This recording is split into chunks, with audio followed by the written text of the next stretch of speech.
To be a true poker star, you can't be averse to taking risks. But the poker stars we're talking about today are the ones that have taken those risks too far. They've crossed the line, broken the law, and a lot of the time ended up in prison. So let's get into it. Alright, let's just start off by saying that these entries are in no particular order.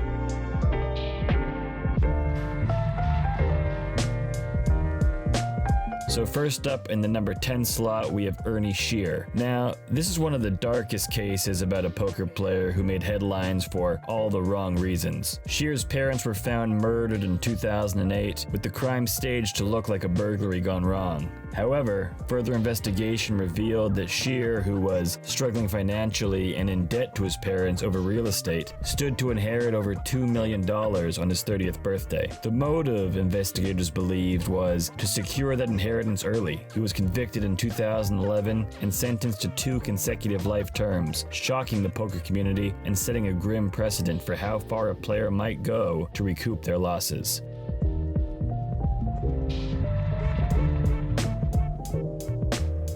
At number 9, we've got Dan Tan. While many poker players' legal troubles stay within the casino walls, Singaporean high-stakes gambler Dan Tan's actions affected a much broader arena, European soccer. Known as the Kelong King, Tan masterminded a match-fixing scandal that reportedly involved more than 150 games across Europe and Nigeria. His influence reached some of the most respected soccer leagues, and he was considered a kingpin within the betting rings. Alleged Singapore match fixer Dan Tan Seet Eng was released last month after 6 years of being detained without trial. Though Tan spent nearly 6 years in jail before his release in 2019, his actions left a permanent stain on the integrity of sports betting.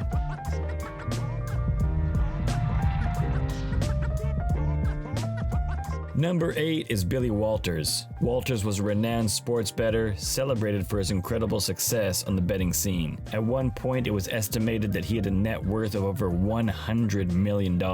His success, however, was not always clean. Walters was found guilty in 2017 of insider trading, using privileged information to gain $32 million in illegal profits. He received a 5-year prison sentence and a $10 million fine. Despite being known as a self-made hero on the Strip, Walters' illegal dealings show how even those at the top can lose everything when they take things too far.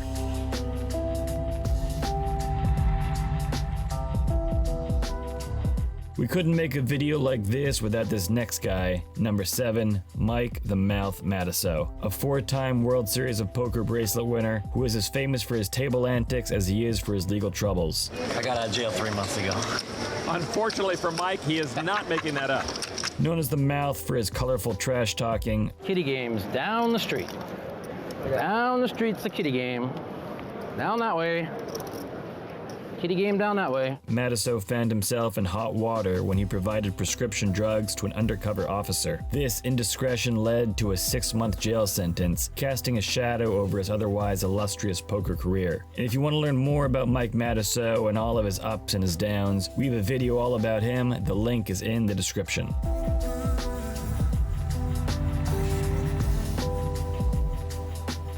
Coming in at number 6 is Ted Forrest, a respected WSOP winner who faced a unique legal battle involving bounced checks. In 2016, you see, Forrest was charged with 2 felonies for attempting to cash checks worth $215,000 at the Wynn Las Vegas, only for them to bounce. His case underlines how even seasoned players can fall victim to financial strain, leading to desperate and even illegal measures.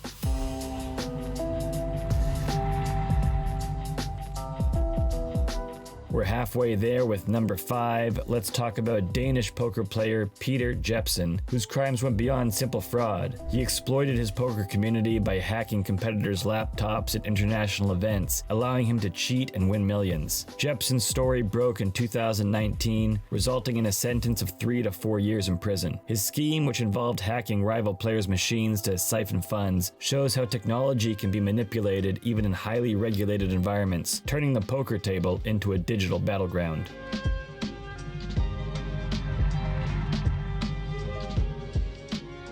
In the 4 slot, we go to someone who is not a poker star at all, and that's Tony O'Reilly. O'Reilly was a post office manager in Ireland, whose story veers from the traditional tales of poker pros to one of addiction and desperation. Overwhelmed by a gambling addiction, he embezzled 1.75 million euros from the post office he managed, using it to cover his losses and fuel his habit. Although he ultimately served only 18 months of a 3-year sentence, O'Reilly's tale is a sobering reminder of how gambling can spiral out of control, pulling even everyday people into criminal behavior. O'Reilly has since written a book about his story called Tony 10 that you can check out to learn more about his crazy story. We'll put the link to buy that book in the description as well.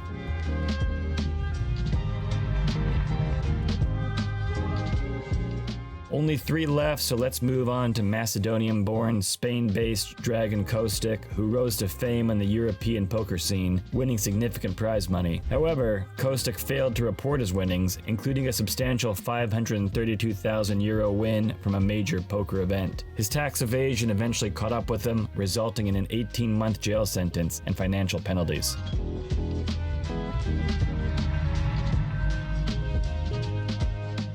Number 2 is Brian Mikon, who was at the helm of Seals with Clubs, an unregulated Bitcoin poker site operating out of Nevada. Unfortunately for Mikon, Nevada requires gambling platforms to be licensed. Mikon attempted to evade prosecution by fleeing to Antigua, but returned to face a 10-year sentence, which was reduced to probation and a $25,000 fine following a plea deal. Many say he got off far too easy.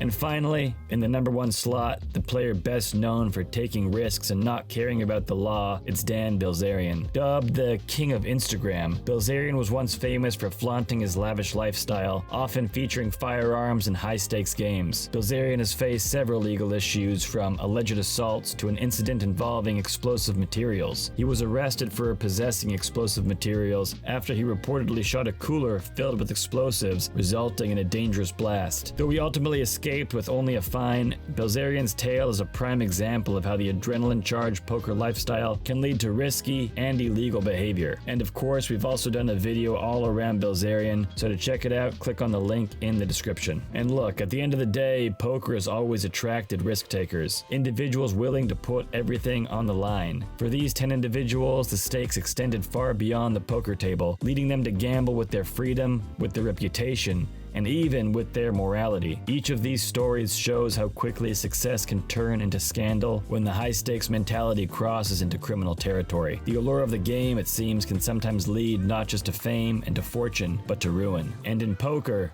as in life, knowing when to fold is often the wisest play. And that's it for this one. Thank you for watching another episode of Poker Boom. We release new videos every single week, so make sure you hit the bell so you never miss an episode. We'll see you in the next one.